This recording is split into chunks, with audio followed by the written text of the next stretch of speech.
Генерал Зоран Станковиć, човекот од најголема доверба на Ратко Младич. Kada je Ratko Mladić uhapšen, ja sam tada bio ministar zdravlja i onda sam bio jedan od prvih ljudi, bio sam prva osoba koju on tražio da vidi.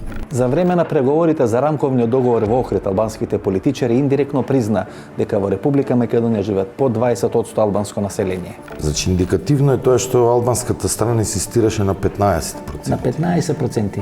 Да. Дали се самоуби керката на Ратко Младич? Ja sam radio njenu obdukciju i izvukao taj projektil iz glave. Negde par meseci pre toga, znači da li januar ili februar, bila u Kumanovu i da nije mogla da se sretne sa tim svojim dečkom zbog toga što je majka njegova zabranjivala tu vezu. За време на операцијата за растурање на Илирида, македонската полиција дојде до тајните документи за точниот број на албанци кои живеат во Македонија.